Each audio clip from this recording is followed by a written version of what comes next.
बंदी छोड़ सतगुरु रामपाल जी परमेश्वर जी की जय हो। परम पिता परमात्मा सारी सृष्टि के रचनहार कुल मालिक असंख्य ब्रह्मांडों के स्वामी जगत गुरु तीनों लोकों में प्रवेश करके सबका भरण पोषण करने वाले राजाधिराज आत्माधार नाथों के नाथ देवों के देव महादेव सर्वेश्वर महेश्वर मृत्युंजय अजरो अमर आदि अनादि सनातनी प्रभु जगत पिता जगदीश्वर श्री श्री 1008 की उपाधि के वास्तविक अधिकारी अकाल मूर्त शब्द स्वरूपी राम वासुदेव सर्वगतम ब्रह्म परम पूज्य प्रथम पूज्य परम संत परम पुरुष परम धनी परम दयालु सत्य कबीर हक्का कबीर अल्लाह कबीर अल्लाह अकबर बाखबर अल्लाह ताला जगत के तारणहार जगत के मुक्तिदाता जगत के जगन्नाथ हारे के सहारे हिंदुओं के राम मुसलमानों के अल्लाह सिखों के वायुगुरु ईसाइयों के मसीह दया के सागर दयानिधि करुणा के सागर करुणानिधि स्वयंभू परिभू संकट मोचन कष्ट हरण मंगल करण दुख भंजन अविगत कबीर निर्विकार निर्विषम परमात्मा अलय अलेख सतगुरु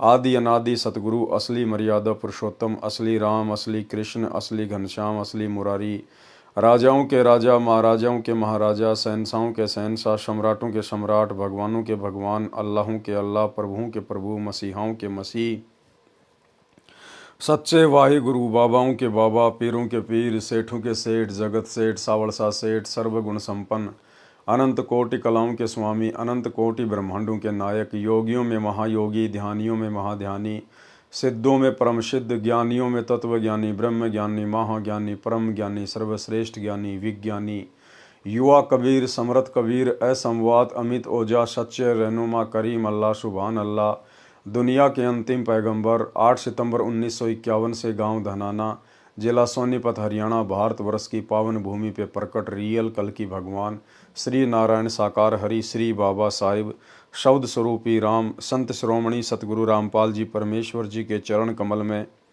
साध संगति से जुड़े हुए देश विदेश से हम सभी सत्सेवक भाई बहनों का अनंत कोटि दंडवत प्रणाम। सत्साई भाई और बहनों, दया पूज्य गुरुदेव भगवान की सतगुरु रामपाल जी परमेश्वर जी की जिनके शुभ आशीर्वाद से विशेष आशीर्वाद से आप और हम सभी साध संगति से जुड़ी हुई सत्सेवक आत्माएं भक्ति मार्ग पर गुरुदेव के तत्व ज्ञान को आधार बनाकर दृढ़ता के साथ अपनी आत्मा के कल्याणार्थ हेतु निरंतर आगे बढ़ रहे हैं। भाई और बहनों, पूज्य गुरुदेव जी की इस कलयुग की बिचली पीढ़ी में मोक्ष के प्राइम टाइम में आप और हम सभी आत्माओं के ऊपर ये एक विशेष अहम रजा है कि गुरुदेव भगवान ने हमें साथ संगति से जोड़ा। गुरुदेव भगवान ने हमारा ज्ञान योग खोला और हमें परमेश्वर ने इस मोक्ष मार्ग में आगे बढ़ाया। भाई और बहनों, कबीर सागर के सरलार्थ के ऊपर वीडियो बनाने की श्रृंखला जारी है। इसी श्रृंखला में आज हमारा ये 38वें नंबर का वीडियो है। प्रत्येक वीडियो में परमेश्वर हमें कुछ न कुछ शिक्षा अवश्य देते हैं। साथ ही गुरुदेव के कर कमल से लिखित होने के कारण इस पवित्र पुस्तक को मात्र पढ़ने या सुनने से भी हम ढेर सारे पुण्य के भागी बनते हैं। तो आज के वीडियो में गुरुदेव भगवान ने काफ़ी कुछ जानकारी जगत वाले भाई बहनों के हिसाब से लिखी है, जिसमें धर्मदास जी की वंशगद्दी वाले जो परंपरागत महंत परंपरा से हैं, उनके पीछे जो भगत समाज लगा हुआ है, उनको परम संत जानकर परमेश्वर का सत्य मार्ग जानकर उन आत्माओं के लिए आज विशेष जानकारियां हैं। बाकी हम भगत भाई बहनों के लिए भी बीच बीच में कुछ एक पॉइंट हैं। तो शुरू करते हैं गुरुदेव के कर कमल से लिखित पवित्र पुस्तक कबीर सागर के सरलार्थ के ऊपर वीडियो नंबर 38। ये कबीर सागर का सरलार्थ पेज नंबर 328 अध्याय 4 सौरोदय का सारांश। कबीर सागर में 21वां अध्याय 4 सौरोदय पृष्ठ 81 927 पर है। इस अध्याय में परमेश्वर कबीर जी ने मुख्य बात ये कही है कि सारनाम का सुमरण प्राणायाम विधि से किया जाता है। श्वास उश्वास से नाम जाप करने से मोक्ष प्राप्ति होती है। शेष तो मिलावटी तथा बनावटी बातें हैं। जो चौके की विधि लिखी है ये धर्मदास के वंशजों की करामात है। यानी धर्मदास जी की जो वंश परंपरा वाले हैं वो कहते हैं कि सारनाम सार शब्द की कोई आवश्यकता नहीं है, गुरु अपने आप ही पार कर देगा। लेकिन यथार्थ जो बात है वो पूज्य गुरुदेव भगवान ने बताई है कि सारनाम सार शब्द का बहुत ही महत्वपूर्ण स्थान है और साथ ही सारनाम का जाप जो है वो प्राणायाम विधि से किया जाता है। यानी श्वास उश्वास की विधि से होता है। केवल सच्चा सतगुरु ही बता सकता है। अध्याय अलिफनामा का सारांश। कबीर सागर में 22वां अध्याय अलिफनामा पेज 91 पर है। इस अध्याय में 2 प्रश्न हैं। इसमें अरबी भाषा की कै ख गय वाला ज्ञान करवाया तथा प्रत्येक अक्षर से परमात्मा की महिमा का वर्णन किया गया है। जैसे सीन स सरासरी सिर साई का सब सीनों के अंदर, साचा वचन सुनो साधो जन सवाती बरसे समुंदर। काफ यानी कै कलब है अरस जमी का सुनकर और नकीरा, नेकी करो बदी बिसारो कुल से कहत कबीरा। इस अध्याय का इतना ही ज्ञान पर्याप्त है। अध्याय कबीर बाणी का सारांश। कबीर सागर में 23वां अध्याय कबीर बाणी पेज नंबर 92 पर है। इस अध्याय में पृष्ठ 101 तक सृष्टि रचना का अधूरा तथा मिलावटी ज्ञान है। सृष्टि रचना का यथार्थ ज्ञान आप इसी पुस्तक के पेज नंबर 603 से 670 तक पढ़ें, यानी आगे जानकारी आएगी। कबीर बाणी पेज 102 तथा 103 का सारांश। धर्मदास जी ने परमेश्वर कबीर जी से प्रसन्न किया कि हे परमेश्वर, मुझे आपने वंश तथा अंश दोनों का ज्ञान दिया है। अंश है नाद यानी वचन के पुत्र तथा शिष्य परंपरा। वंश है बिंद यानी शरीर के पुत्र जो धर्मदास जी के वंश है। धर्मदास जी ने पूछा है कि जो मेरे वंश वाले दीक्षा देंगे वो किस लोक में जाएंगे, और जो अंश वाले से दीक्षा लेगा उसके अनुयायी किस लोक या द्वीप में जाएंगे। धर्मदास उवाच धर्मदास विनती असलाई, तुमरे चरण मुक्ति गति पाई। उत्पत्ति कारण हम पावा, वंश अंश दोनों निर्तावा। लोक दीप ठोर बतायो, बैठक स्नेह हंस हंस चिन्हायो। कैसा स्वरूप समर्थ है, कैसे हैं सब हंस, के ही करनी ते पाइये, कैसे कटे काल की फंस। सतगुरु वचन यानी जिंदा महात्मा के रूप में फिर गुरुदेव भगवान ने क्या बताया। कहे कबीर सुनो धर्मदासा, अल्प बुद्धि घट महानिवासा। सत्य लोक के हैं अधर अनुपा, तामे हैं 27 दीपा। सत्य शब्द का टेका दीन्या, अगम पोहूमी रचितिन लीन्या।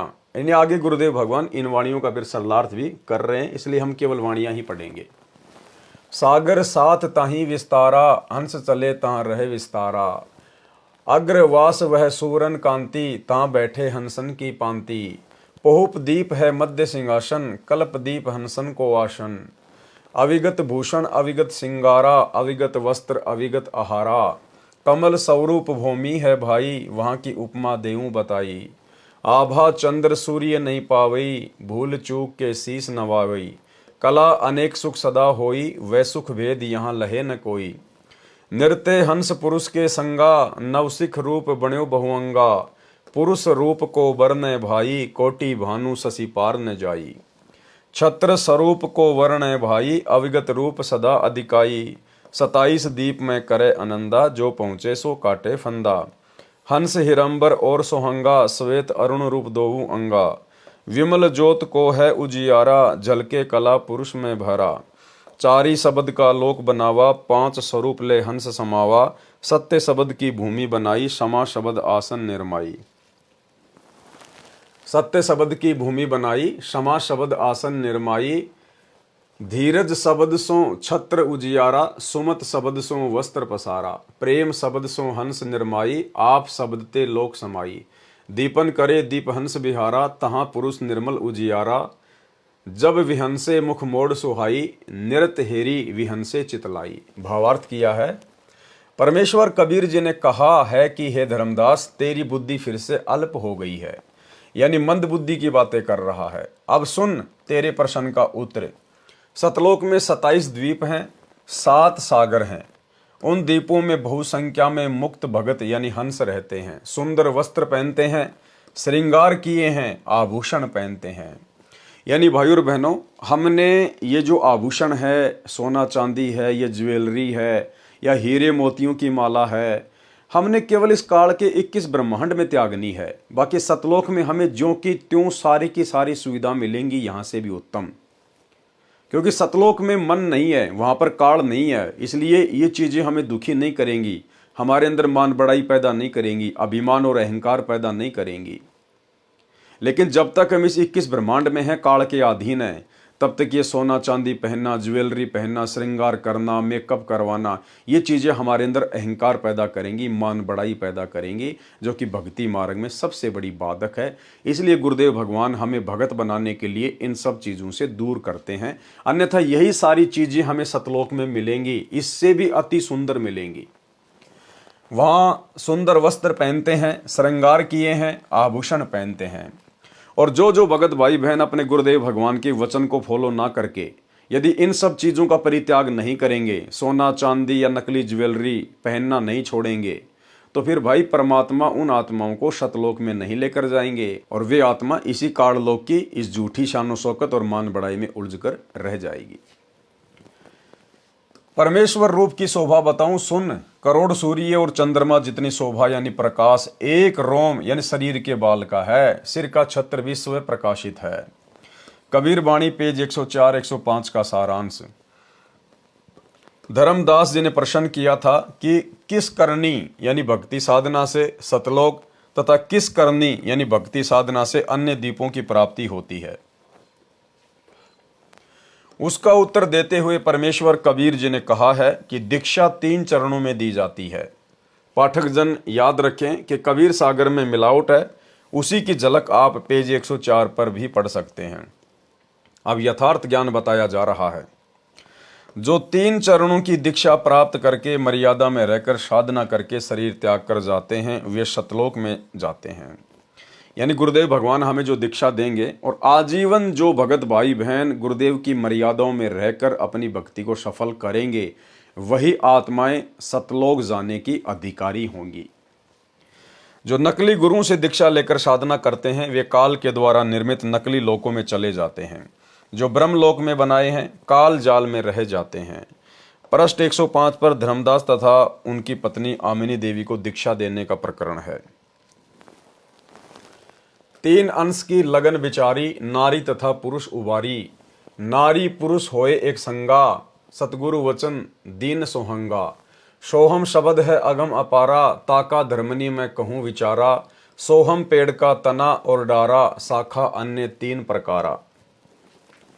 अमृत वस्तु बहु प्रकारा, सोहम शब्द है सुमरन सारा। सोहम शब्द निश्चय हो पावे, सोहम डोर गह लोक सिंधावे। जागट होई सोहम मत सारा, सोई आवे लोक हमारा। सुरती नाम सोहम में राखो, परचे ज्ञान तुम जग में भाखो। एती सिद्धि सोहम की भाई, धर्मदास तुम लेओ चितलाई। धर्मदास लीन्या परवाना, भय आदीन छूटा अभिमाना। सोहम करनी उच्च विचारा, सोहम शब्द है जीव उजियारा। सोहम के गुरुदेव भगवान ने 2 रूप बताए हैं। एक सोहम का मतलब होता है जीव, एक सोहम का मतलब होता है जीव, और एक सोहम है मंत्र, जिसकी साधना से हम इस काल के ऊपर विजय प्राप्त करेंगे। पृष्ठ 106 का सारांश। कबीर धर्मदास उन मन बसो, करो सत्य शब्द की आश। सोहम सार सुमरन है, मुनिवर मरे पियाश। भावार्थ, परमेश्वर कबीर जी ने धर्मदास जी को 3 चरण में दीक्षा क्रम पूरा होने की बात कही तो धर्मदास को दीक्षा लेने की लगन लगी।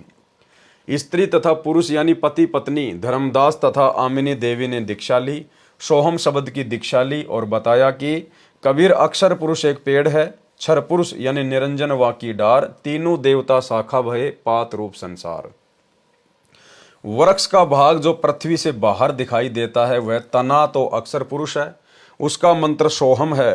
डार को क्षर पुरुष यानी निरंजन जानो, उसका भी मंत्र दिया जाता है। तीनों देवता रजगुण ब्रह्मा, सतगुण विष्णु, तमगुण शिव, उस वृक्ष की शाखा जानो जो पृथ्वी के अंदर वृक्ष की मूल यानी जड़ें हैं। उनको सत्य पुरुष जानो, उनका भी मंत्र जाप का दिया जाता है, वह मंत्र गुप्त रखा जाता है। उपदेशी को बताया तथा सुनाया समझाया जाता है। परमेश्वर कबीर जी ने प्रथम मंत्र देकर फिर सतनाम की दीक्षा दी थी। इस सत्य नाम में 2 अक्षर हैं, एक ओम तथा दूसरा सोहम। धर्मदास जी को प्रथम मंत्र के 5 नामों तथा सत्य नाम के ओम मंत्र तक तो कोई शंका नहीं हुई। इससे ये जाहिर होता है भाई और बहनों कि 650 साल पहले कबीर परमेश्वर सतगुरु रामपाल जी ने धर्मदास जी को प्रथम मंत्र भी कंप्लीट नहीं दिया था। सार नाम सार शब्द तो बहुत दूर की बात है। क्या कह रहे हैं परमात्मा, ध्यान से देखिएगा। धर्मदास जी को प्रथम मंत्र के पांचों नामों तथा सत्य नाम के ओम मंत्र तक तो कोई शंका नहीं हुई। यानी धर्मदास को प्रथम मंत्र में केवल बीच बीच के 5 ही मंत्र गुरुदेव भगवान ने दिए थे, क्योंकि कंप्लीट कोर्स तो वर्तमान की बिचली पीढ़ी में ही देना था।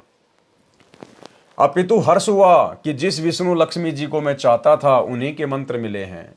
ओम नाम भी जाना माना तथा विश्वसनीय माना, परंतु सोहम शब्द को सुनकर अजीब सा महसूस किया।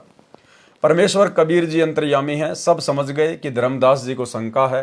तब कहा कि यह सोम मंत्र सार सुमरण है, ये विशेष मंत्र है, इसके बिना तो ऋषि मुनि भी प्यासे मर रहे हैं, अर्थात मुक्ति प्राप्त नहीं कर सके। पृष्ठ 108 पृष्ठ 109 पर सामान्य ज्ञान है, जो पहले वर्णन किया जा चुका है। कबीर वाणी पृष्ठ 110 पर सामान्य ज्ञान है। गुरु के प्रति शिष्य की कैसी भावना होनी चाहिए, ये खास ज्ञान है। गुरु के प्रति शिष्य का भाव कैसा हो। गुरु सो अंतर कभू न राखै, प्रेम तीर्थी सो दीनता बाखै। क्या कह रहे हैं परमात्मा, यदि वास्तव में मोक्ष प्राप्त करना है तो गुरु सो अंतर कभू न राखै, अपने गुरु जी से कभी भी हमने दूरी बनाकर नहीं रखनी है। सदा हमने अपने गुरुदेव के चरणों में स्वयं को समर्पित करके रखना है। एक पल भी हमने अपने गुरुदेव भगवान को नहीं भूलना है। गुरु सो अंतर कभू न राखै, प्रेम पीरती सो दीनता भाखै। जे गुरु को निंदे अक्षरों ध्यावै, बिन गुरु अक्षर कैसे पावे। जे गुरु को निंदे और अक्षर को ध्यावै, गुरु ने जो अक्षर दिया है, जो मंत्र दिया है, उसकी तो आप भक्ति कर रहे हो, और अपने गुरु की आप जी निंदा कर रहे हो, तो आप जी कभी जिंदगी में पार नहीं हो सकते।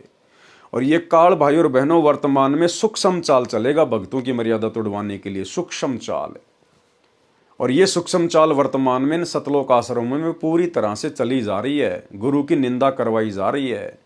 भाई और बहनों, गुरु जी का वचन तोड़ना ही गुरु जी की निंदा है। गुरु जी के साथ में धोखा करना है, छल कपट करना है। गुरु ने हमें जो शब्द दे दिया, चाहे तुम रात दिन उस शब्द का जाप करो, उन मंत्रों का जाप करो, और यदि आपकी मर्यादा टूटी हुई है, आपने गुरु के वचन को तोड़ दिया है, आप कभी भी पार नहीं हो पाओगे। तो यहां परमात्मा कह रहे हैं कि आप गुरु जी की तो निंदा कर रहे हो, गुरु जी के साथ में तो धोखा कर रहे हो, छल कपट कर रहे हो, और मंत्रों का जाप कर रहे हो, कभी भी पार नहीं हो पाओगे। 2019 में सतलोक आश्रम मैनेजमेंट हरियाणा ने कांग्रेस सरकार का समर्थन किया, कांग्रेस सरकार को वोट डलवाए।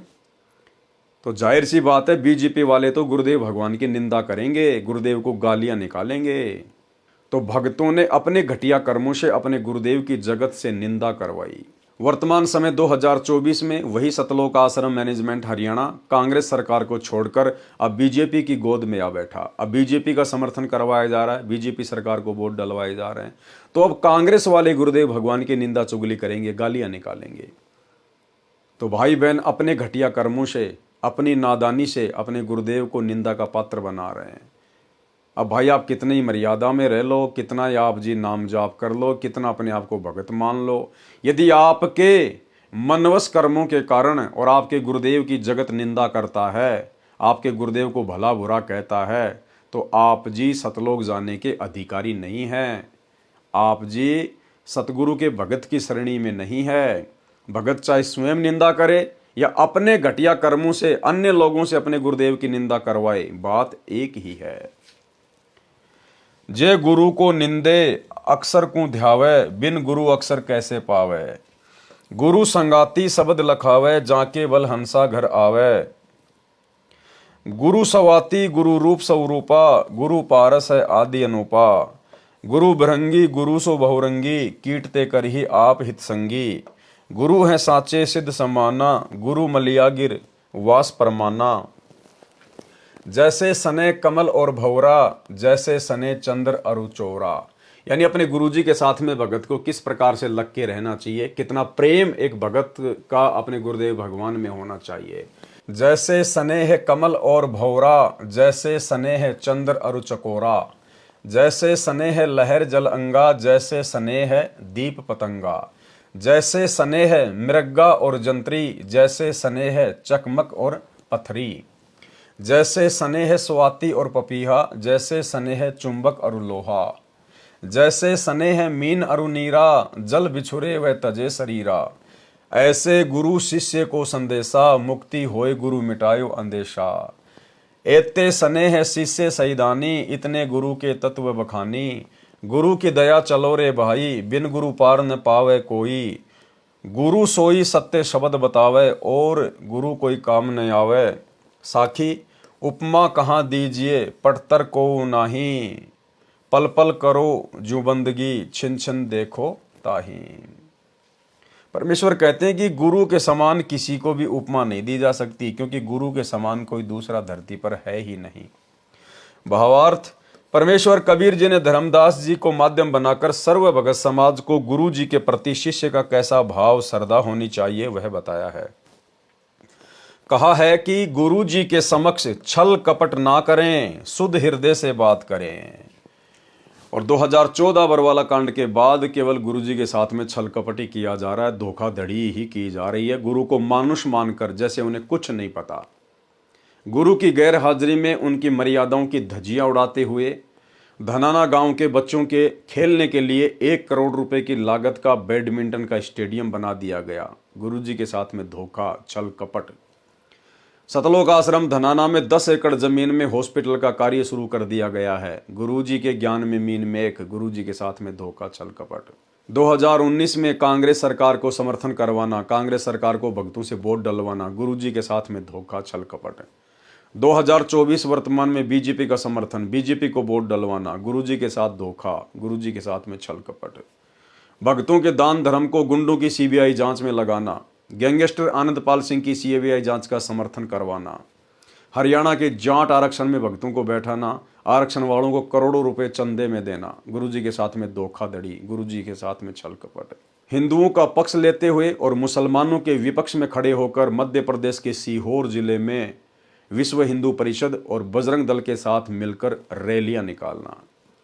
इसके अलावा भी भाई और बहनों, ना जाने कितने कुक्रम हैं जो गुरुदेव भगवान के 2014 में हिसार जेल जाने के बाद उनके पीछे से उनको मानुष मानकर उनके परिवार ने, इन कोऑर्डिनेटरों ने खुद भी अपने कर्म फोड़े हैं और संगत के भी फुड़वाए हैं, और वर्तमान में कर्म फुड़वाने जारी हैं, और आगे भी ना जाने कितने कर्म फुड़वाएंगे जब तक गुरुदेव भगवान जेल से बाहर नहीं आ जाते हैं।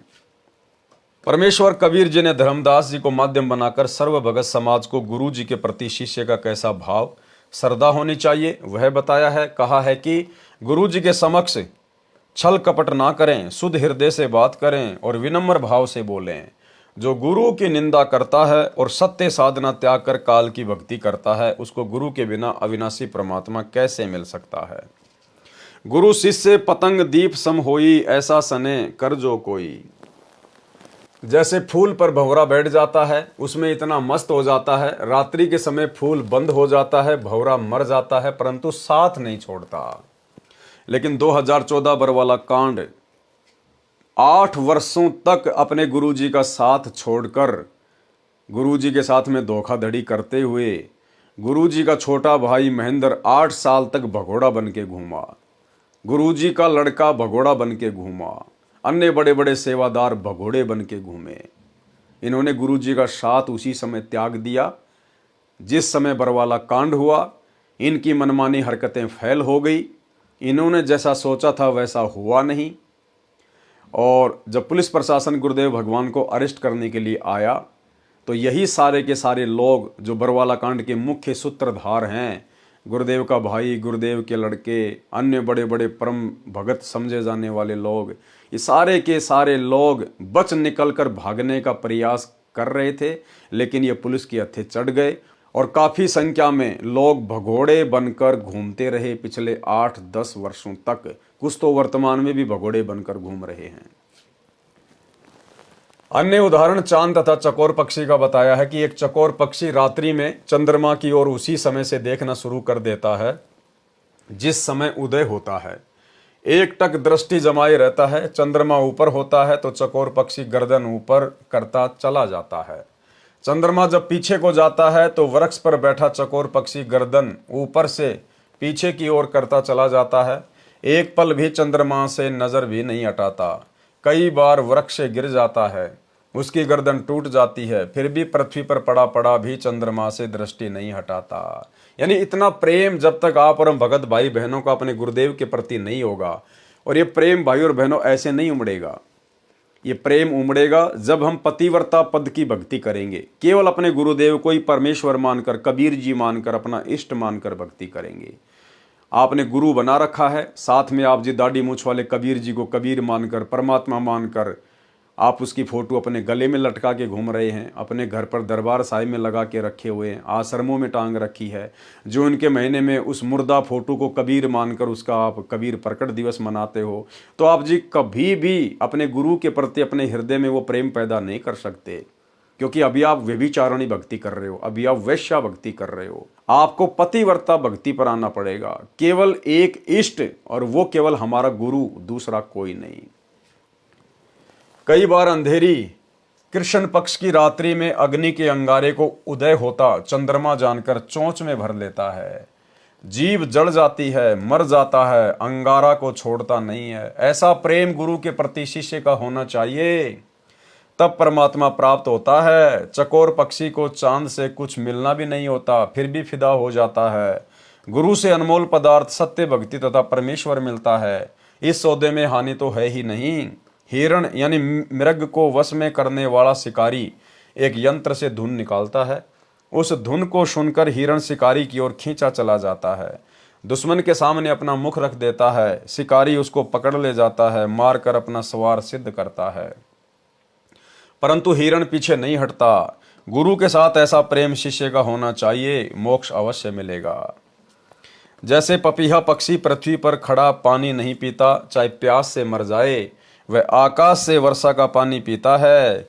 इसी प्रकार शिष्य को अपने गुरु के अतिरिक्त अन्य गुरु से कोई वास्ता नहीं होना चाहिए। लेकिन यहाँ तो वास्ता हो गया। गुरुदेव भगवान कह रहे हैं, यदि आपको अपने गुरु की प्राप्ति करनी है, मोक्ष प्राप्त करना है, तो अपने पपीहे जैसा बनना पड़ेगा। पपीहा इस पृथ्वी का पानी नहीं पीता, चाहे कितना ही पानी क्यों ना हो। वो स्वाति नक्षत्र में आकाश से गिरने वाली बूंद का पानी पीता है। इसी प्रकार भाई और बहनों, वर्तमान में इन सतलोक आश्रमों में अपने गुरुदेव भगवान का जहां इंतजार करना चाहिए था शब्द के लिए, उस बूंद के लिए, हम पपीहे हैं। हमारे गुरुदेव भगवान वो बूंद है स्वाति नक्षत्र की। लेकिन इन आश्रमों में काल प्रेरणा से ये परीक्षा का समय चल रहा था। परमात्मा भक्तों की बुद्धि विवेक को चेक कर रहे हैं। लेकिन इन आश्रमों में काल प्रेरणा से सभी भगत भाई बहनों की मर्यादाएं तोड़वा दी गई है। किसी ने भी अपने गुरुदेव भगवान से प्रेम करते हुए उनके आने का इंतजार नहीं किया। और वो बूंद जो केवल हमने हमारे गुरुदेव भगवान से ही अपने अंतःकरण में डलवानी थी, वो बूंद, और वो भी नकली बूंद, लाखों की संगत ने धनाना आश्रम में जाके, रोहतक आश्रम में जाके, मुंडका आश्रम में जाके, और वो नकली फर्जी सार शब्द ले लेके अपने आप को धन्य मान रहे हैं। कभी भी मोती नहीं बनेगा। भगत भाई बहनों से लिए गए फर्जी सार नाम से कभी भी मोती नहीं बनेगा। यदि वो असली भी है तो ये लोग उस नाम को देने के अधिकारी नहीं हैं, जिस कारण से कभी भी मोती नहीं बनेगा, मोक्ष प्राप्ति नहीं होगी। हमने अपने गुरुदेव भगवान का इंतजार करना चाहिए था, क्योंकि मालिक ने पपीहे का उदाहरण दिया।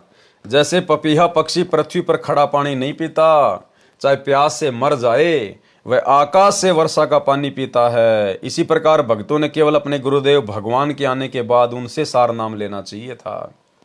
इसी प्रकार शिष्य को अपने गुरु के अतिरिक्त अन्य गुरु से कोई वास्ता नहीं होना चाहिए। अब भक्तों के गुरु कौन बन गए? जिन्होंने वो सार नाम दिया है, सार शब्द दिया है या दिलवाया है, वो बन गए भक्तों के गुरु। गुरु भगवान तो जेल में बैठे हुए हैं और अपने जैसे दो कोड़ी के जीवों से वो नकली नाम लेके अपने गले में माला पहन के और अपने आप को धन्य समझ रहे हैं।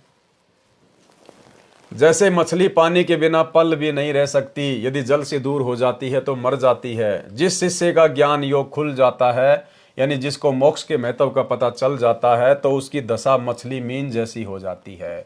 अब ये ज्ञान योग भाई और बहनों केवल सत्सेवकों का खुला है, केवल सत्सेवकों का। ये दास जो बार बार कहता है ना कि केवल सत्सेवकों का ही ज्ञान योग वर्तमान में गुरुदेव भगवान ने खोल रखा है।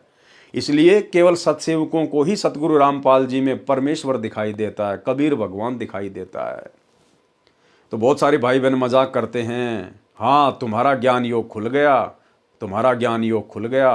गुरुदेव भगवान खुद कह रहे हैं कि जिस शिष्य का ज्ञान योग खुल जाता है उसके बाद क्या होता है, जिस शिष्य का ज्ञान योग खुल जाता है, यानी जिसको मोक्ष के महत्व का पता चल जाता है, तो उसकी दशा मछली जैसी हो जाती है। यदि किन्हीं कारणों से गुरु से दूर हो जाता है तो जीना हराम हो जाता है। गुरु भी वही पूर्ण है जो सत्य मंत्र देता है, अन्य गुरु कुछ काम नहीं आता। गुरु को पल पल देखो और प्रणाम करो। कबीर नैनो अंदर आवे तू, जब ही नैन झपेऊं, ना मैं देखूं और को ना तुझे देखन देऊं। भावार्थ, सच्चा प्रेम जब किसी से होता है तो इतना बेईमान हो जाता है। कहा है कि गुरुदेव यदि आंखों में समाने योग्य होता तो आपको आंखों में डालकर आंखें बंद कर लेता। न तो मैं आपके अतिरिक्त किसी को देखूं और न आपको देखने दूं। यानी इतना अपनापन शिष्य का गुरु के प्रति होना अनिवार्य है। विशेष ज्ञान। धर्मदास जी ने परमेश्वर कबीर जी से शरीर में बने कमलों के विषय में जानना चाहा, तो परमेश्वर कबीर जी ने कमलों का ज्ञान करवाया। कबीर परमेश्वर जी ने कबीर सागर के अध्याय अनुराग सागर के पेज 151 तथा भवतारण बोध पृष्ठ 57 पर केवल 8 कमलों का ज्ञान दिया है। कबीर बानी अध्याय पेज 111 पर 9 कमलों का ज्ञान करवाया है। बताया है कि 9वें कमल में पूर्ण ब्रह्म है। कबीर बानी पेज 111 का सारांश। इस पृष्ठ पर परमेश्वर कबीर जी ने विशेष गुप्त ज्ञान दिया है। इसमें 9वें कमल का ज्ञान बताया है तथा उस 9वें कमल में पूर्ण ब्रह्म का निवास है। कमलों के विषय में संपूर्ण ज्ञान पढ़ें अनुराग सागर के सारांश में, पृष्ठ 151 के सारांश में, इसी पुस्तक के पेज 152 से 161 तक, जो कि पहले आप और हम भाई बहन पढ़ चुके हैं। कबीर बाणी पृष्ठ 112 113 का सारांश है। पृष्ठ 111 पर तो स्थूल शरीर के कमलों का ज्ञान करवाया है। इन पृष्ठों पर सूक्ष्म शरीर में बने कमलों का ज्ञान बताया है। सूक्ष्म शरीर के कमलों का ज्ञान। प्रथम कमल में शुक्ल हंस रहते हैं, बहुत बड़ा विस्तार है। नंबर 2, दूसरे कमल में सहजदास जी का निवास है। नंबर 3, तीसरे कमल में इच्छा का निवास है। नंबर 4, चौथे कमल में मूल सुरती है। नंबर 5, पांचवें कमल में सोहम सुरती है, साथ में इसके अंश भी हैं। नंबर 6, छठे कमल में अचिंत का निवास है। नंबर 7, सातवें कमल में अक्षर का निवास है। नंबर 8, आठवें कमल में तेज का निवास है। नंबर 9, 9वें कमल में सत्य पुरुष जी रहते हैं।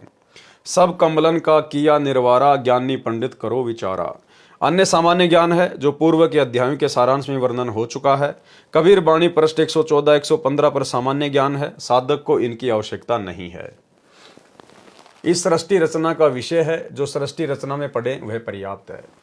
पृष्ठ 116 पर गलत ज्ञान है, मिलावटी है।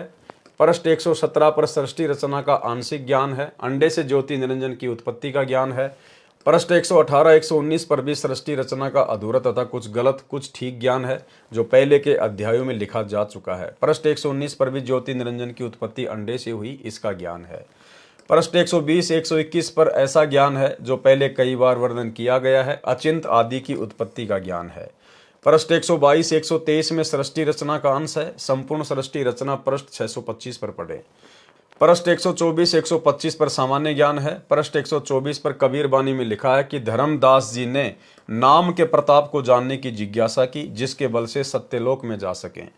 परमेश्वर कबीर जी ने बताया कि पृथ्वी लोक से सतलोक तक जाने के रास्ते में 7 शून्य यानी खाली स्थान है, और प्रत्येक शून्य के पहले और बाद में कुल 10 लोक हैं। 7 शून्य 10 लोक परमाना, अंश जो लोक लोक को शाना।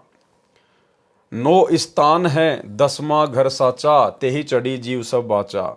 16 संग पर लागी तारी, तेही चढ़ी हंस भय लोक दरबारी। भावार्थ, पृथ्वी लोक तथा स्वर्ग लोक के बीच में खाली स्थान है। एक ब्रह्मांड में ब्रह्म लोक है, शेष सभी लोकों का एक समूह बनाया है, जैसे पृथ्वी लोक, स्वर्ग लोक तथा 7 पाताल लोक, श्री विष्णु लोक, श्री शिव लोक, श्री ब्रह्मा लोक, 88,000 पुरियां यानी खेड़े, यह एक समूह है।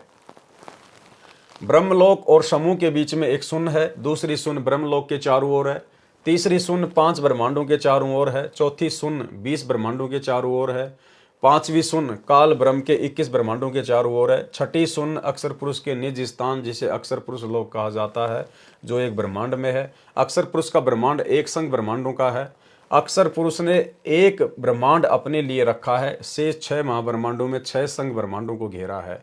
जो अक्सर पुरुष का निजी ब्रह्मांड है। अब भाई और बहनों, ये बहुत ही गूढ़ जानकारियां हैं, बहुत ही आगे के लेवल की जानकारियां हैं, जो यहाँ पर किसी को सौपन में भी नहीं हो सकती, काल को सौपन में भी नहीं हो सकती यहाँ पर, बाकी तो होगी किसको, साधु संत शंकराचार्य तो छोड़ दीजिए। ये परमात्मा अक्सर पुरुष के ब्रह्मांडों की जानकारी दे रहे हैं कि अक्सर पुरुष ने अपने सात संग ब्रह्मांडों को किस प्रकार से सेट किया है। अक्सर पुरुष का ब्रह्मांड एक संख ब्रह्मांडों का है, यानी एक ब्रह्मांड में, एक महाब्रह्मांड में अक्सर पुरुष ने एक संख ब्रह्मांडों को सेट किया हुआ है। अक्सर पुरुष ने एक ब्रह्मांड अपने लिए रखा है, शेष 6 महाब्रह्मांडों में 6 संख ब्रह्मांडों को घेरा है। जो अक्सर पुरुष का निजी ब्रह्मांड है, उसके और भंवर गुफा के बीच में 6ठी शून्य है। 7वीं शून्य अक्सर पुरुष के लोक यानी 7 संख ब्रह्मांडों का क्षेत्र और सत्यलोक के बीच में है। इस प्रकार 9 स्थान अर्थात मुकाम है। 10वां लोक सत्यलोक है, जिसको सच्चा लोक कहा है। 9 स्थान कौन से हैं? अब ये इतनी गहरी जानकारियां हैं भाई और बहनों, वैसे आप और हमें इसकी विशेष आवश्यकता नहीं है, लेकिन ये कबीर सागर में कोड वर्ड में लिखी हुई है, इसलिए परमेश्वर ने यहाँ पर सरल करके लिखी है। 9 स्थानों तथा सतलोक का ज्ञान। जीव पृथ्वी लोक पर विराजमान है। भक्ति की कमाई इन्हीं 2 पाताल तथा स्वर्ग लोकों में नष्ट करता है। पाताल लोक स्वर्ग लोक में फंसा है, यहाँ से निकलना है। ये 2 लोक तो स्थान, फिर तीनों देवताओं के लोक, ब्रह्मलोक, विष्णु लोक, शिवलोक व दुर्गा का लोक, ये 4 स्थान हैं। फिर ब्रह्मलोक ये 1 स्थान है। कुल 2 + 4 + 1 = 7, ये 7 स्थान हैं। फिर 21वां ब्रह्मांड जो काल ब्रह्म का निजी स्थान है, वह 8वां मुकाम है तथा अक्सर पुरुष का लोक ये कुल 9 स्थान अर्थात मुकाम है और 10वां लोक सतलोक है। इस प्रकार ये 10 मुकाम है। शरीर में बने कमलों में भी यही व्यवस्था है। नंबर 1 पाताल लोक में गणेश का लोक है। नंबर 2 उसके बाद ब्रह्मा शांतरी का लोक है। नंबर 3 विष्णु तथा लक्ष्मी जी का लोक है। नंबर 4 फिर महादेव तथा पार्वती जी का लोक है।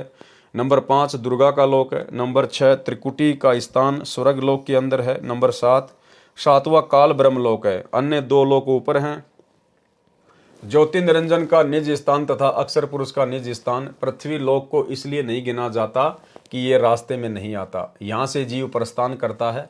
10वां सत्य पुरुष का लोक सत्य लोक है। पृष्ठ 125 पर 16 लोकों का ज्ञान है। यह सतलोक के अंदर द्वीप हैं जो 27 द्वीपों से भिन्न हैं। इनमें परमेश्वर के वे वचन पुत्र तथा उनका परिवार रहता है जो सृष्टि की शुरुआत में 16 वचनों से उत्पन्न किए थे। सृष्टि रचना में पढ़े इनकी उत्पत्ति तथा नाम। इस पृष्ठ पर यह भी स्पष्ट किया है कि भजन अर्थात नाम जाप के प्रताप से सब द्वार खुलेंगे, यानी प्रत्येक कमल से मार्ग मिलेगा तथा लोकों के द्वार अर्थात दरवाजे खुलेंगे। पाताल पांजी से जीव उबारा, भजन प्रताप से उदरे दवारा। कबीर बानी पृष्ठ 126 से 129 का सारांश। इन पृष्ठों पर अचिंत तथा अक्सर पुरुष के द्वीपों में जाकर ज्ञान देने का प्रकरण है जो काल ब्रह्म के लोक में रहने वालों को जानना आवश्यक नहीं है। यानी ये बहुत ही उच्च कोटि का ज्ञान है। सतलोक में परमेश्वर उन द्वीपों में जाकर क्या क्या ज्ञान देते हैं, किन किन को ज्ञान देते हैं, जो आप और हमारे यहाँ पर किसी काम के विशेष नहीं है, क्योंकि ये ज्ञान है जो उच्च स्तर का है। काल जाल में फंसे प्राणियों को जो आवश्यक है उसका खुलासा यानी स्पष्टीकरण किया जाएगा। ये ज्ञान सतलोक में बने लोकों में रहने वालों के लिए आवश्यक है। पृष्ठ 130 131 पर सामान्य ज्ञान है, यानी परमेश्वर फिर सतलोक में भी हमें आगे की भक्ति का ज्ञान देते हैं ऊपर के लोकों में जाने के लिए। तो गुरुदेव कह रहे हैं कि ये ज्ञान आप लोगों के लिए आवश्यक नहीं है, क्योंकि आपने तो पहले 21 ब्रह्मांड से सतलोक जाना है। सतलोक में जाने के बाद फिर परमेश्वर इसी प्रकार से ऊपर के लोकों में जाने के लिए हमें ज्ञान देते हैं। पृष्ठ 130 131 पर सामान्य ज्ञान है। कबीर बानी पृष्ठ 132 से पृष्ठ 137 का सारांश। इन पृष्ठों में 12 पंथों का ज्ञान है। ये विस्तृत जानकारी इसी पुस्तक कबीर सागर का सरलार्थ में ज्ञान सागर के सारांश में पेज 88 से 91 पर पढ़े। कुछ संक्षिप्त जानकारी लिखता हूँ। कबीर बानी के पेज 132 से 133 पर स्पष्ट है। धर्मदास जी ने परमेश्वर कबीर जी से प्रार्थना की कि हे परमेश्वर, धर्मदास विनती अनुसारी, पायो बोल वचन में हारी, मैं तरो और तरे हमारी शाखा और पिछले सभी पुरखा। भावार्थ, धर्मदास जी ने कहा कि ये प्रभु, मेरा मोक्ष हो और मेरी 42 पीढ़ी की सब शाखाओं का जीवों का मोक्ष हो तथा पिछले जो पहले दादा परदादा हैं वे भी पार हों। परमेश्वर कबीर जी ने कहा कि हे भोले भगत, आप तो केवल अपनी अपनी संतान तथा पीढ़ियों को पार करने की बात कर रहे हो। मैं तो विश्व के प्राणियों का उद्धार करने की बात कर रहा हूँ। सतगुरु वचन।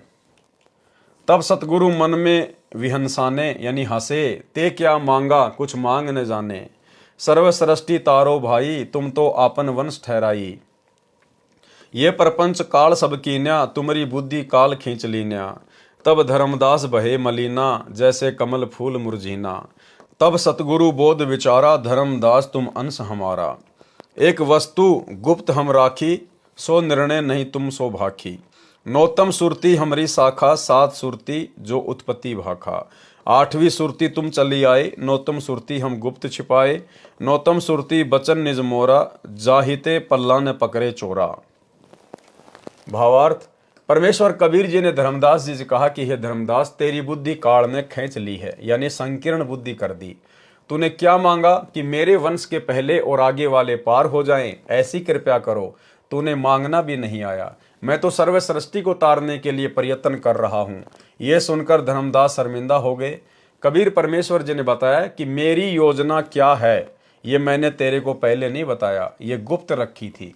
अभी तक तो मैंने सात सुरती का ज्ञान दिया है, यानी सात अच्छी आत्माओं का ज्ञान बताया है। आप धर्मदास आठवीं सुरती हो, यानी मेरे द्वारा भेजी गई आत्मा हो। आपके पुत्र चूड़ामणि यानी मुक्तामणि को मैं गुरु पद दूंगा, परंतु उस परंपरा यानी बिंद परंपरा में छठी पीढ़ी यानी छठी गुरु गद्दी वाले को काल के चलाए 12 पंथों में से 5वां टकसारी पंथ वाला भ्रमित कर देगा। तब तेरी वंश गद्दी वाले उस काल पंथ यानी टकसारी पंथ वाली आरती चौका और यथार्थ मंत्र को छोड़कर अन्य मंत्र अजर नाम, अमर नाम, अमी नाम आदि आदि व्यर्थ मंत्र दीक्षा में देना शुरू कर देंगे। इस प्रकार तेरी बिंद परंपरा से यथार्थ भक्ति समाप्त हो जाएगी। फिर जब कलयुग 5505 यानी 5505 बीत जाएगा, तब मेरा यथार्थ पंथ यानी सत्य साधना शुरू होगी। अनुराग सागर पेज 140-141 पर लिखा है कि तेरी छठी पीढ़ी वाले को टकसारी पंथ का मुखिया भ्रमित करेगा। बहुत महत्वपूर्ण प्रमाण। भाई और बहनों, हम इसी कबीर सागर के सरलार्थ में पहले जो शुरू में वीडियो बने थे उनमें यह प्रकरण पूरा आ चुका है। अति महत्वपूर्ण प्रकरण, इसलिए हम इसको सीधा सीधा ही पढ़ेंगे। बहुत महत्वपूर्ण प्रमाण। परमेश्वर कबीर जी ने बताया कि हे धर्मदास, तू मेरा अंश है। मैं तुझे एक अति गुप्त भेद बताता हूं जो मैंने अभी तक तुझसे छुपा रखा है। सात सुरती तो उत्पत्ति करने वाली है, तुम आठवीं सुरती हो। धर्मदास कौन सी सुरती है? आठवीं सुरती। तथा नौतम सुरती मेरा निज वचन है, यानी उसको पूर्ण मोक्ष मंत्र देने का अधिकार मैंने दिया है। ये अपने स्वयं के विषय में कह रहे हैं गुरुदेव भगवान कबीर परमात्मा, अपने स्वयं के विषय में कह रहे हैं, क्योंकि परमात्मा ने वर्तमान में नौतम सुरती के रूप में धरती पर इस 12वें पंथ के अंतिम समय में आना था। तो वही कबीर परमेश्वर स्वयं ही नौतम सुरती 17 फरवरी 1988 को आदरणीय राम देवानंद जी को अपना मुंह बोला गुरु बनाकर 12वें पंथ में प्रवेश करके आ चुके हैं और सन 1994 से अपने 13वें यथार्थ कबीर पंथ की शुरुआत कर चुके हैं। जो उससे दीक्षा लेगा उसको काल चोर रोक नहीं सकता। धर्मदास ने प्रार्थना की कि हे परमात्मा, मुझे वह वचन बताओ जिससे जीव जन्म मरण के चक्कर में ना आए। परमात्मा कबीर जी ने कहा कि 8 बूंद यानी सतलोक में स्त्री पुरुष से उत्पन्न अच्छी आत्माओं हंसों द्वारा काल लोक से जीव मुक्त कराने की योजना बनाई थी। तुम 8वीं बूंद हो। धर्मदास कौन सी बूंद है? 8वीं बूंद। तुम सबको काल ने भ्रमित कर दिया, यानी धर्मदास जी को भी काल ने भ्रमित कर दिया। अब 9वीं बूंद कौन? सतगुरु रामपाल जी। नौतम सुरती को संसार में भेजूंगा, उसका जन्म भी तुम्हारी तरह बूंद से यानी माता पिता से होगा, यानी लोक दिखावे में होगा, सांसारिक दृष्टि में होगा, वैसे उनका जन्म नहीं होता। तब युगबंध हुए धर्मदास नौतम सुरत बूंद प्रकाश, 8 बूंद की जुगति बनाई, नौतम से 8वीं बूंद मुक्ताई। अब धर्मदास सहित उन सभी आत्माओं का वर्तमान में उस 9वीं बूंद यानी नौतम सुरती सतगुरु रामपाल जी परमेश्वर जी से मुक्ति करवाई जाएगी। उस एक बूंद से तेरे सहित 8वीं बूंद तथा तेरे बूंद बिंद वाले 42 वंश पार कर दिए, यानी आशीर्वाद दे दिया। वंश 42 बूंद तुम्हारा, 100 में 1 बूंद से तारा। हे धर्मदास, तू मेरी 8वीं सुरती है जो संसार में भेजा है। कलयुग 5505 वर्ष बीत जाने पर मेरा यथार्थ 13वां कबीर पंथ चलेगा। उसको चलाने वाली मेरी नौतम सुरती होगी। स्वयं परमात्मा ही होंगे, अपने आप को छुपा रहे हैं। वह 9वीं आत्मा मेरा निज वचन यानी सत्य नाम सार शब्द लेकर जन्मेगा। अब बताओ भाई, अब वो नौतम सुरती कौन है? उसके द्वारा चलाए पंथ में जो नाम दीक्षा लेगा तो काल चोर उसको रोक नहीं पाएगा। अब वो नौतम सुरती स्वयं सतगुरु रामपाल जी भगवान कबीर परमात्मा है। और क्या कहा जा रहा है उनके बारे में, वह नौवीं आत्मा मेरा निज वचन यानी सत्य नाम सार शब्द लेकर जन्मेगा। अब बताओ दादा गुरु जी ने किसको सार शब्द दिया भाई? जब स्वयं सतगुरु रामपाल जी भगवान सार शब्द लेकर प्रकट हुए हैं, क्योंकि ये परमेश्वर हैं, इनके अलावा तो शब्द किसी के पास है ही नहीं। तो बताओ फिर इनका गुरु कौन होगा जिससे ये शब्द लेंगे? तो आदरणीय राम देवानंद जी 650 साल पहले जिस प्रकार कबीर परमेश्वर जी ने सांसारिक दिखावे में, लोक दृष्टि में पंडित रामानंद जी को अपना मुंह बोला गुरु धारण किया था, ठीक इसी प्रकार से वर्तमान में उसी कबीर परमेश्वर सतगुरु रामपाल जी ने आदरणीय राम देवानंद जी को उसी प्रकार लोक दिखावे में अपना मुंह बोला गुरु धारण किया, केवल गुरु शिष्य परंपरा को बनाए रखने के लिए। अन्यथा वो सार शब्द तो परमेश्वर के पास ही होता है। और यहाँ पर संकेत भी कर दिया गुरुदेव ने, वह नौवीं आत्मा मेरा निज वचन यानी सत्य नाम सार शब्द लेकर जन्मेगा। उसके द्वारा चलाई पंथ में जो नाम दीक्षा लेगा तो काल चोर उसको रोक नहीं पाएगा। धर्मदास उवाच, धर्मदास दोई कर जोरा, कहो बचन सोई सतगुरु मोरा। सोई बचन कहो समझाई, जेहि ते जीव सृष्टि में न आई। सतगुरु उवाच, 8 बूंद की जुगति बनाई, नौतम ते 8 बूंद मुक्ताई।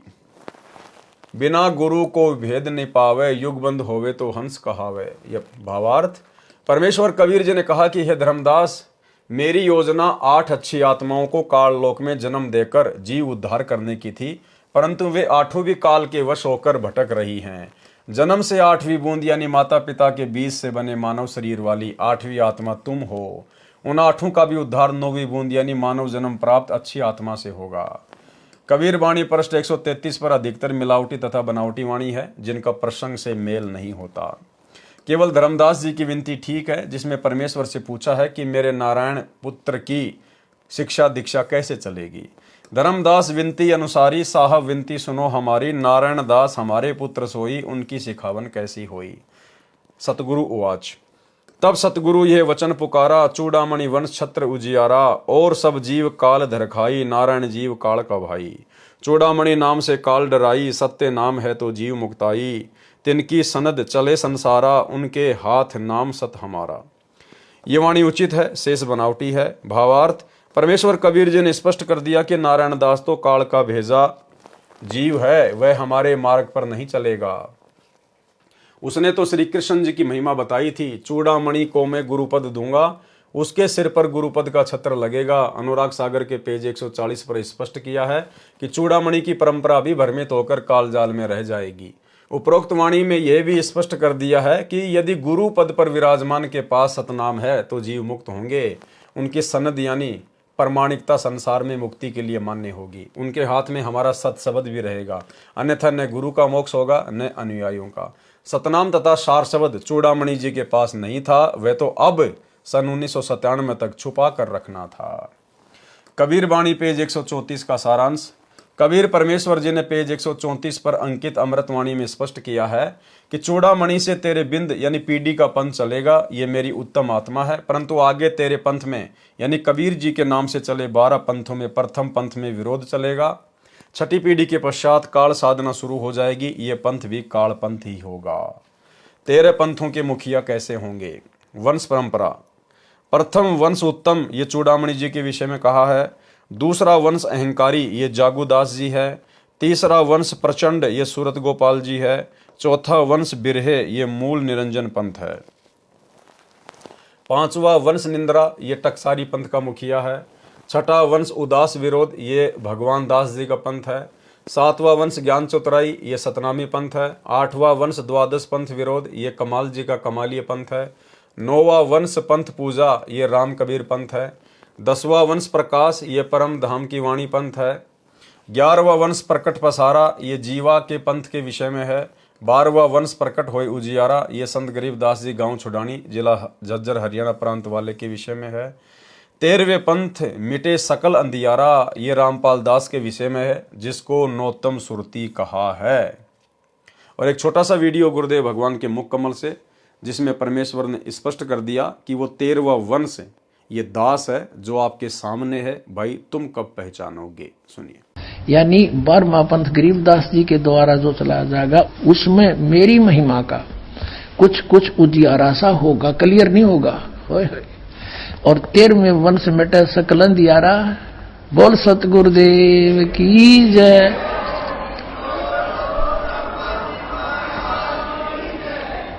ये 13वां वंश ये दास है जो आपके सामने बैठा है। भाई बच्चों, आप कद पहचानोगे।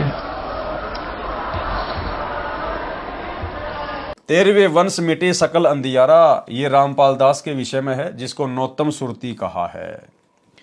सवसम वेद बोध पृष्ठ 155 पर भी 12 पंथों के नाम लिखे हैं। जब तेरी पीढ़ी चली आवे, मुक्तामणि तभी प्रकटाई, धर्म कबीर होए प्रचारा, जहां तहां सतगुरु सुयस उचारा। कबीर बाणी पृष्ठ 135 981 पर अधूरा तथा मिलावटी ज्ञान है। कबीर बाणी के पृष्ठ 136 982 137 983 का सारांश। कबीर बाणी अध्याय में 12 पंथों का ज्ञान है। द्वादश पंथ चलो सो भेद। 12 पंथों के विषय में कबीर चरित्र बोध पेज 1835 1870 पर तथा सवसम वेद पृष्ठ 155 पर भी लिखा है। कबीर परमेश्वर जी ने स्पष्ट किया है कि काल मेरे नाम से 12 पंथ चलाएगा। उनसे दीक्षा प्राप्त जीव वास्तविक ठिकाने यानी यथार्थ सत्य स्थान अमरलोक को प्राप्त नहीं कर सकेंगे। इसलिए धर्मदास भविष्य का ज्ञान मैंने कह दिया है, जो इस प्रकार है। प्रथम वंश तो उत्तम कहा है, वह प्रथम पंथ का प्रवर्तक चूड़ामणि यानी मुक्तामणि होगा, और अन्य शाखा जो चूड़ामणि के वंश में शाखाएं होंगी वे भी काल के पंथ होंगे। पाठकों से निवेदन है कि यहाँ पर धर्मदास के वंश वाले महंतों ने चूड़ामणि को 12 काल के पंथों से भिन्न करने की कुचेष्टा की है। यहाँ वाणी में गड़बड़ की है। प्रथम पंथ जागूदास वाला बताया है। कबीर सागर के कबीर चरित्र बोध अध्याय में पृष्ठ 1870 पर जागूदास का दूसरा पंथ लिखा है और नारायण दास का प्रथम पंथ लिखा है। नारायण दास जी तो कबीर पंथी था ही नहीं, वह तो कृष्ण पुजारी था।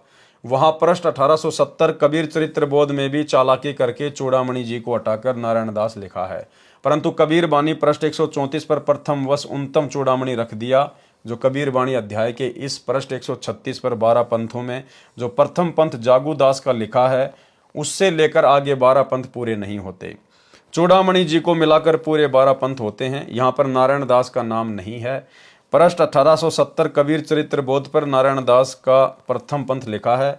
12वां पंथ संत गरीबदास जी वाला है। चूड़ामणि जी का प्रथम पंथ है, जिसकी मुख्य गद्दी दामाखेड़ा छत्तीसगढ़ में है तथा इसी दामाखेड़ा से स्वयंभू गुरु खरसिया बिहार में काल प्रचारक गुरु बना। इन सब का विस्तार अब तक कबीर जी के नाम से चल रहा है। अब पढ़ें वह अमृतवाणी अध्याय कबीरवाणी पृष्ठ 136।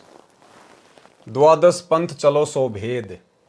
द्वादश पंथ काल फुरमाना, भूले जीव ने जाय ठिकाना। ताते आगम कई हम राखा, वंश हमारा चूड़ामणि शाखा।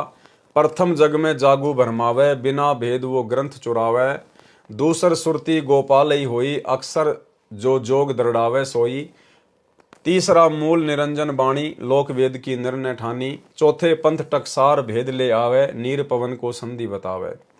सो ब्रह्म अभिमानी जानी, सो बहुत जीवन की करी है हानि। पांचों पंथ बीज को लेखा, लोक परलोक कहे हमने देखा। 5 तत्व का मर्म दृढ़ावे, सो बीजक सुकल ले आवे। छठवा पंथ सत्य नामी प्रकाशा, घटके माही मार्ग निवासा। 7वां जीव पंथ ले बोले वानी, भयो प्रतीति मर्म नहीं जानी।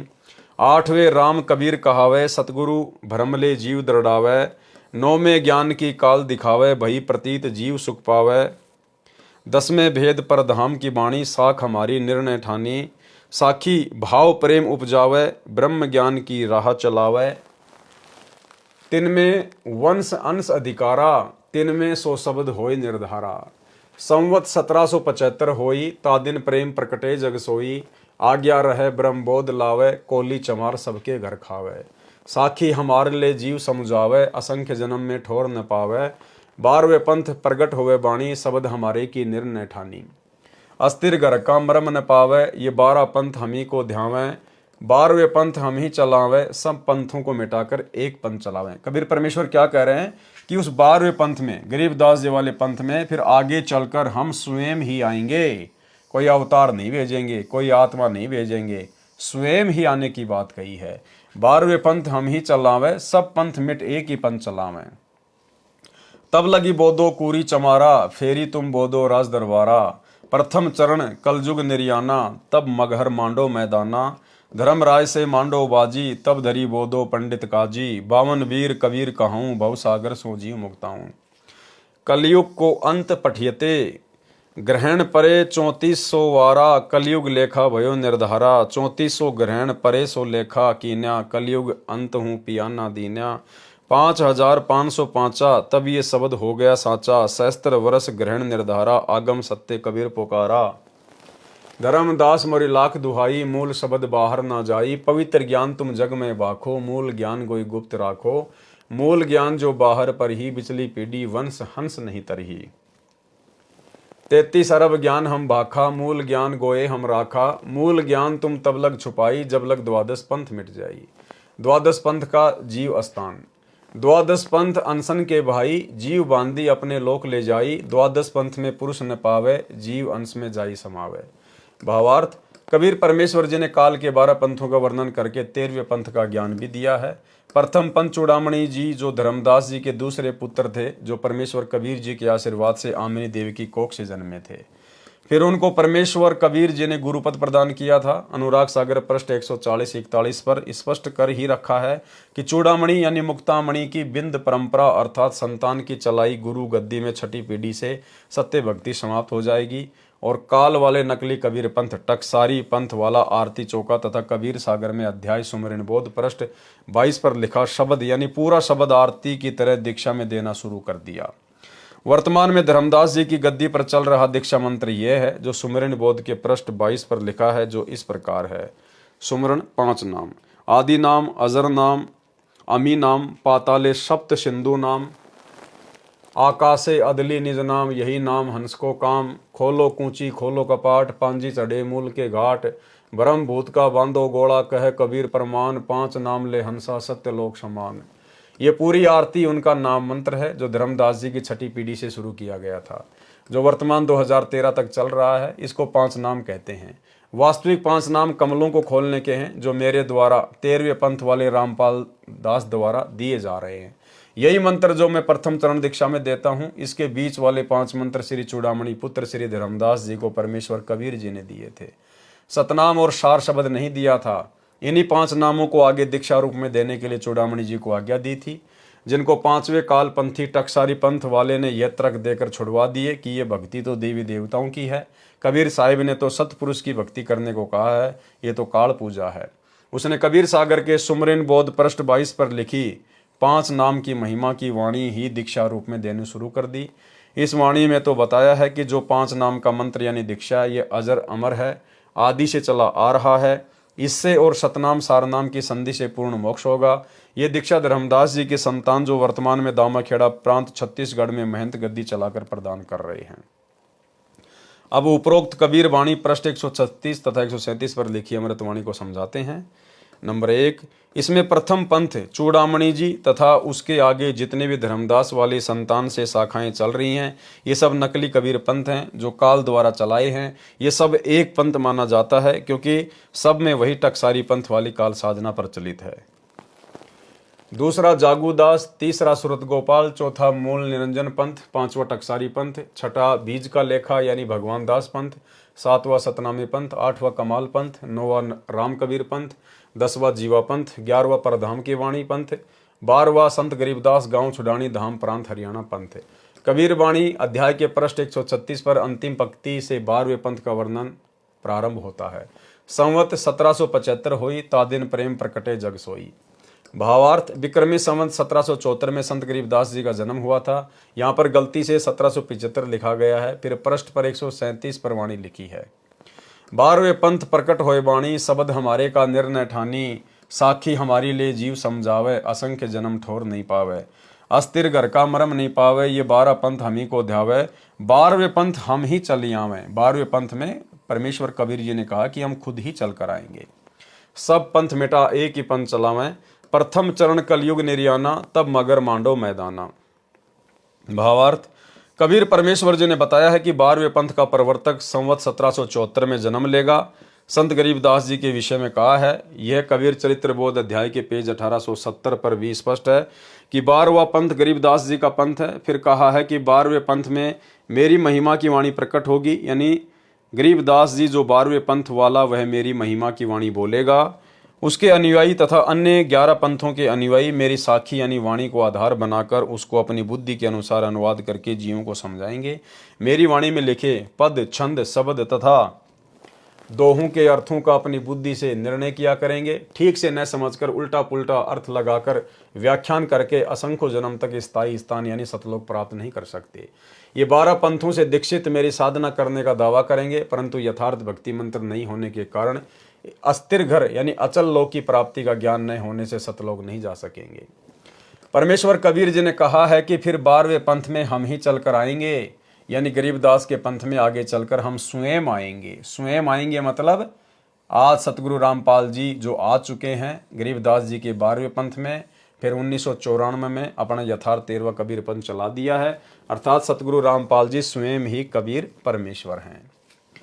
परमेश्वर कबीर जी ने कहा है कि फिर 12वें पंथ में हम ही चलकर आएंगे, यानी गरीबदास के पंथ में आगे चलकर हम स्वयं आएंगे। कबीर वाणी पेज 132 पर भी स्पष्ट किया है कि एक वस्तु गुप्त हम राखी, सो निर्णय तुम सो नहीं बाकी।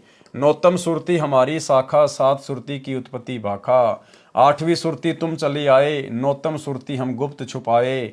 नौतम सुरती वचन निज मोरा, ते ही ते पल्ला न पकड़े काल चोरा। भावार्थ, परमेश्वर कबीर जी ने स्पष्ट कर दिया है कि धर्मदास तुम 8वीं अच्छी आत्मा हो, आप आ चुके हो, अब 9वीं अच्छी आत्मा आएगी, वह मेरा निज वचन खास वचन है, यानी उसके पास मेरी पूर्ण शक्ति है। अब पूर्ण शक्ति अगर 9वीं आत्मा को दे दी गई है तो फिर कबीर जी के पास में क्या बच गया भाई? कोई यदि अपनी पूर्ण शक्ति किसी और को दे देगा तो वो तो खाली हो गया, फिर उसके पास में क्या है? और परमात्मा क्या कभी अपनी पूर्ण शक्ति किसी को देगा? कभी नहीं देगा। अगर किसी को दे दी तो फिर परमात्मा का अस्तित्व क्या रह गया? तो यहां पर यह कहना कि वो मेरी पूर्ण शक्ति प्राप्त है, स्वयं अपने लिए कह रहे हैं, यानी सतगुरु रामपाल जी स्वयं ही कबीर परमात्मा है, यानी उसके पास मेरी पूर्ण शक्ति है। ये मैंने तेरे से छुपा रखा था। पृष्ठ 137 पर स्पष्ट ही कर दिया है कि 12वें पंथ में हम आएंगे। स्पष्ट ही कर दिया है कि 12वें पंथ में हम आएंगे, यानी कबीर जी स्वयं ही आए हैं। अब वह 12वें पंथ में परमेश्वर के नौतम सुरती रामपाल दास आ चुका है। यहाँ अपने आप को छुपा देते हैं गुरुदेव। जैसे कबीर सागर में मिलावट करके धर्मदास जी की संतान वाले गद्दी वालों ने भ्रम फैलाया है कि धर्मदास जी तथा उनकी संतान चूड़ामणि की संतान जो 42 पीढ़ी चलेगी उनसे जगत का उद्धार होगा, यहाँ तक भ्रम फैलाया है कि कबीर परमेश्वर जी ने कहा है कि जब तक धर्मदास जी की 42 पीढ़ी की गुरु परंपरा चलेगी तब तक मैं कबीर जी पृथ्वी पर नहीं आऊँगा। विचार करें कि यदि ये सत्य होती तो ये नहीं कहते कि मैं 12वें पंथ में चलकर आऊँगा। यदि ऐसा होता तो संत गरीबदास जी को संवत 1784 में गांव छुडानी में नहीं मिलते। पृष्ठ 137 पर आगे कहा है कि कलयुग का प्रथम चरण कब था? प्रथम चरण कलयुग निर्याना, तब मगहर मांडो मैदाना। परमेश्वर कबीर जी ने बताया है कि मैं मगहर में एक लीला करूंगा, ब्राह्मणों के साथ आध्यात्मिक मैदान मांडूंगा, यानी ज्ञान गोष्ठी करूंगा। मैदान मांडने का भावार्थ है कि किसी के साथ कुश्ती करना या लड़ाई करना या ज्ञान चर्चा यानी शास्त्रार्थ करने के लिए चैलेंज करना। पंडित जन कहा करते थे कि जो काशी शहर में मरता है वह स्वर्ग में जाता है तथा जो मगहर शहर में मरता है वह गधा बनता है, इसलिए मगर में कोई मत मरना। परमेश्वर कबीर जी कहते थे कि सत्य साधना करने वाला मगर में मरो तो भी स्वर्ग तथा स्वर्ग से भी उत्तम लोक में जाता है। मगहर नगर उत्तर प्रदेश में जिला संत कबीर नगर में है, गोरखपुर से 25 किलोमीटर अयोध्या की ओर है। कबीर परमेश्वर जी ने कहा कि मैं मगहर में मरूंगा और उत्तम लोक में जाऊंगा। विक्रमी संवत 1575 सन 1518 माघ के महीने के शुक्ल पक्ष की एकादशमी को परमेश्वर कबीर जी ने सतलोक जाने की सूचना दे दी। काशी से मगर सीधे रास्ते से 150 किलोमीटर है। उस समय कबीर परमेश्वर जी लीला में आयु 120 वर्ष की थी। पैदल चलकर 3 दिन में काशी शहर से मगर स्थान पर पहुंचे। काशी नरेश वीर सिंह बघेल कबीर परमेश्वर जी का शिष्य था तथा मगहर नगर का नवाब बिजली खान पठान भी परमेश्वर कबीर जी का शिष्य था। दोनों अपनी अपनी सेना लेकर मगर के बाहर आधा किलोमीटर दूर आमी नदी के किनारे जहां पर कबीर जी बैठे थे वहीं पहुंच गए। परमेश्वर कबीर जी ने एक चद्दर अपने नीचे बिछवाई। भक्तों ने श्रद्धा से 2-2 इंच फूल बिछा दिए। कबीर जी उस पर लेट गए तथा कहा कि मैं संसार छोड़कर जाऊंगा। उस समय हजारों की संख्या में लोग तथा सेना के जवान उपस्थित थे, ब्राह्मण भी देखने आए थे। परमेश्वर कबीर जी ने कहा कि मेरा शरीर नहीं मिलेगा, क्योंकि बिजली खान पठान मुसलमान था। वह कह रहा था कि हम अपने गुरु का अंतिम संस्कार मुसलमान रीति से करेंगे। वीर देव सिंह हिंदू था, उसने कहा कि हम अपने गुरु जी का अंतिम संस्कार हिंदू रीति से करेंगे, यदि बातों से बात नहीं बनी तो युद्ध करके लेंगे। परमेश्वर जी ने कहा कि आपको मेरी शिक्षा का क्या असर हुआ, आप आज भी हिंदू तथा मुसलमान को भिन्न भिन्न मान रहे हैं। क्या कहा परमेश्वर ने उस समय कि आप आज भी हिंदू तथा मुसलमान को अलग अलग मान रहे हो, और ये गलती वर्तमान में भी कर डाली भाई और बहनों। वर्तमान में भी जो सतलोक आश्रमों से भाई बहन जुड़े हुए हैं, गुरुदेव का परिवार है, ये कोऑर्डिनेटर हैं, इनकी बुद्धि भी वर्तमान में बिजली खान पठान और वीर सिंह बघेल जितनी ही काम कर रही है।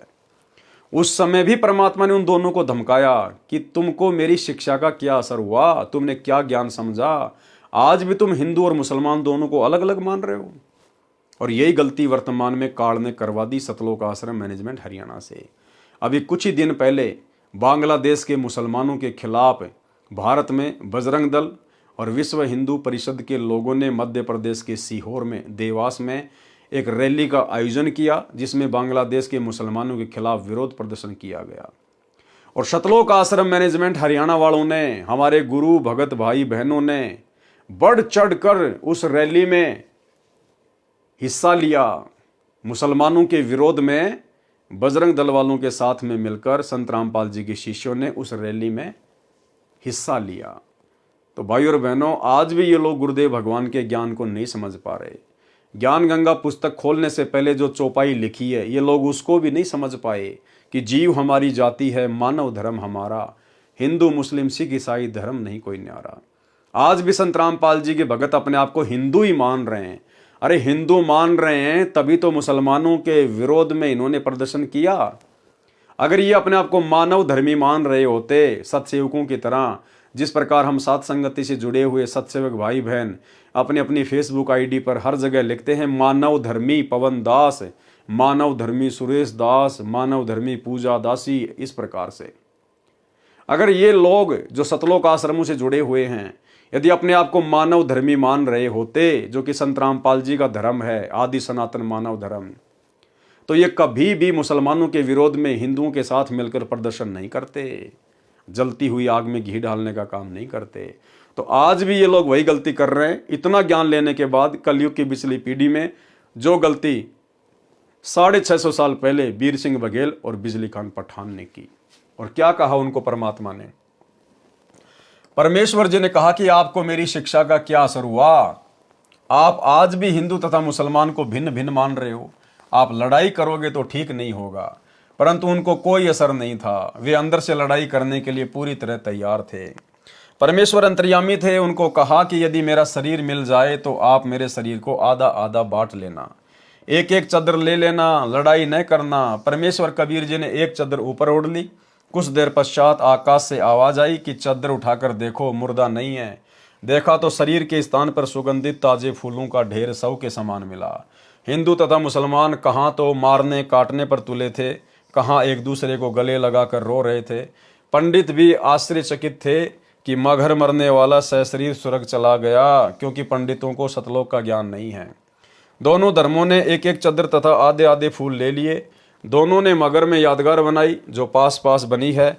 बिजली खान पठान ने दोनों यादगारों के नाम 500 बीघा जमीन दे दी, जो आज भी प्रमाण है। 1 बीघा पुराना, 2.75 बीघा नया, 1 एकड़ 5 नए बीघों का है। वह समय कलयुग का प्रथम चरण था, जिस समय परमेश्वर कबीर जी मगर से सशरीर सतलोक गए थे। कलयुग का बिचली पीढ़ी का समय परमेश्वर कबीर जी ने बताया था कि जिस समय कलयुग 5505 वर्ष बीत जाएगा तब हम 13वां पंथ चलाएंगे। क्या कहा था कबीर परमेश्वर जी ने? जब कलयुग का समय 5505 वर्ष बीत जाएगा तब हम 13वां पंथ चलाएंगे। सन 1997 में कलयुग 5505 वर्ष बीत चुका है, वह 13वां पंथ प्रारंभ हो चुका है। कलयुग का अंतिम चरण परमेश्वर कबीर जी ने बताया था कि जिस समय 3400 ग्रहण सूर्य के लग चुके होंगे तब कलयुग का अंत हो जाएगा। कलयुग पयाना यानी प्रस्थान कर जाएगा। कबीर बाणी पृष्ठ 137 पर पंक्ति नंबर 14 गलत लिखी है। यथार्थ चौपाई इस प्रकार है, 13वां पंथ चले रजधानी, नौतम सुरती प्रगट ज्ञानी। पंक्ति नंबर 13 भी गलत लिखी है, ठीक इस प्रकार है, सहस्त्र वर्ष पंथ चले निर्धारा, आगम सत्य कबीर पुकारा। वाणी नंबर 12 भी गलत है, ठीक नीचे पढ़िए, कलयुग बीते 5505, तब ये वचन होएगा साचा। पंक्ति नंबर 15 भी गलत लिखी है, ठीक निम्न है, कबीर भक्ति करे सब कोई, सकल सृष्टि परमानिक होई। भावार्थ, परमेश्वर कबीर जी ने तीनों चरण कलयुग के बताए हैं, फिर धर्मदास जी से प्रतिज्ञा सौगंध दिलाई कि मूल ज्ञान यानी तत्व ज्ञान तथा मूल शब्द सार शब्द किसी को उस समय तक नहीं बताना है जब तक 12 पंथ मिट न जाएं। विचार करें, 12 पंथ मिटाकर एक पंथ चलाना था। उस समय जिस समय कलयुग में 5505 वर्ष बीत जाएगा, कलयुग का वह समय सन 1997 में है, तो इससे पहले ये नाम बताना ही नहीं था। तो दामाखेड़ा छत्तीसगढ़ वाले धर्मदास जी के बिंद यानी संतान गद्दी वालों के पास तो सार शब्द तथा तत्व ज्ञान है ही नहीं, न तो वे मुक्त कर सकते हैं और न ही मुक्त हो सकते हैं। उसके लिए परमेश्वर कबीर जी के अनुराग सागर पृष्ठ 140-141 पर स्पष्ट कर दिया है कि हे धर्मदास, तेरा छठी पीढ़ी से यथार्थ पंथ नाम की साधना भी समाप्त हो जाएगी। कालपंथी टकसारी जो काल के द्वारा चलाए कबीर नाम से चले पंथों में 5वां पंथ है, उसकी आरती चौका तथा नाम दीक्षा प्रारंभ करेगा, जो दामाखेड़ा में वर्तमान में चल रही है। फिर पृष्ठ 137 कबीर वाणी पर पंक्ति नंबर 19 में यह भी स्पष्ट कर दिया है कि मैंने यानी कबीर परमेश्वर जी ने 33 अरब ज्ञान बोला है, परंतु तत्व ज्ञान मूल ज्ञान गुप्त ही रखा है। यह तो उसी समय खोलना है जब कलयुग का पिछला चरण चलेगा यानी वर्तमान समय। 33 अरब ज्ञान हम भाखा, मूल ज्ञान गुप्त हम राखा। काल वाले कबीर पंथ के जीव कहाँ जाएंगे? द्वादश पंथ अनशन के भाई, जीव बोध अपने लोक ले जाई, द्वादश पंथ में पुरुष नहीं आवे, जीव अंश में जाई समावे। भावार्थ, 12 पंथ काल अंश के चलेंगे, वे जीवों को गलत ज्ञान देकर अपने अपने लोकों में ले जाएंगे, सतलोक नहीं जा सकते। ये ऊपर स्पष्ट हो चुका है। पृष्ठ 138 से 156 तक दामाखेड़ा वालों ने यथार्थवाणी को घुमाकर मिलावट करके बिगाड़ कर यह सिद्ध करने की कोशिश की है कि धर्मदास जी की 42 पीढ़ियों से जीव मुक्त होंगे। वास्तविकता यह है कि परमेश्वर कबीर जी ने बताया था कि तेरी कुल संतान इतनी हो जाएगी, यदि तेरी संतान काल जाल में नहीं फंसेगी तो यह संभव होगा, जो पृष्ठ 138 से 156 पर लिखा है। विचार करें, यदि इन पृष्ठों के ज्ञान को सत्य माने तो पृष्ठ 148 पर पंक्ति नंबर 14 में लिखा है कि 20 दिन और वर्ष 25 इतना कुल में चले संदिशा। भावार्थ, प्रत्येक गद्दी वाला 25 वर्ष और 20 दिन तक गद्दी पर रहेगा। विचार करें, क्या वर्तमान तक 13 पीढ़ी चल चुकी है, इनमें कोई 25 वर्ष 20 दिन गुरुपद पर रहा है? नहीं तो अपने आप वाणी का सिद्ध होता है। यदि काल छठे पीढ़ी वाले को नहीं ठगता तो यह समय सही रहता। कबीर वाणी पृष्ठ 149 पर पीढ़ी नंबर 6 का वर्णन। छठे वंश अंश अधिकारा, ताते काल आनी पेठारा, पुनि आवे पुरुषई सैदानी, तरे कड़िहार तिन्ही के परवानी, 370 7,000 वंश अंश संग उतरे पारा। भावार्थ, ये स्वयं मान रहे हैं कि छठी पीढ़ी में काल घुसपैठ करेगा, फिर कहा है कि पुरुष फिर आवेगा, उनसे पार हुए। विचार करें, वाणी में लिखा है कि अंश वंश उतरे पारा। ये वाणी भविष्य में होने वालों का संकेत नहीं कर रही है। इसका भावार्थ है कि 7370 अंश वंश पार उतर गए। यदि सत्य वाणी होती तो लिखते उतरेंगे पारा। फिर इसी पर पृष्ठ 149 पर पीढ़ी नंबर 4 की वाणी में लिखा है कि 1303 कड़िहार तिनके संग उतरी गयो पारा। भावार्थ है कि 1303 कड़िहार उनके साथ पार उतर गए। ये भी भविष्य का संकेत नहीं है, यह तो भूतकाल यानी बीते समय का ज्ञान है। इसलिए सब वाणी पृष्ठ 138 से 156 तक बनावटी तथा मिलावटी है। पृष्ठ 156 से 160 तक का सारांश।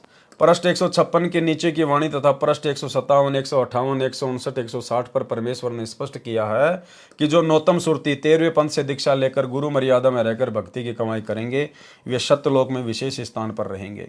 उनके सिर पर छत्र होगा, उनको परमेश्वर अपने समान शोभा प्रदान करेंगे। वे परमेश्वर कबीर जी के विशेष लाडले होंगे। उनके शरीर की शोभा तो 16 सूर्यों के प्रकाश जितनी ही रहेगी।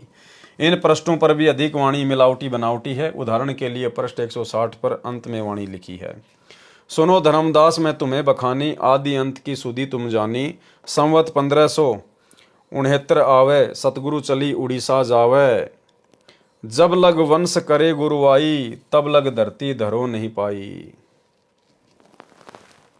जब लग वंश 42 संसारा, तब लग नहीं आऊं पीछवारा। वचन वंश हम 40 बाखा, जग की मुक्ति वचन की शाखा। इन वाणियों में कहा है कि कबीर पुरुष ने कहा था कि संवत 1569 में सतगुरु उड़ीसा जाएगा।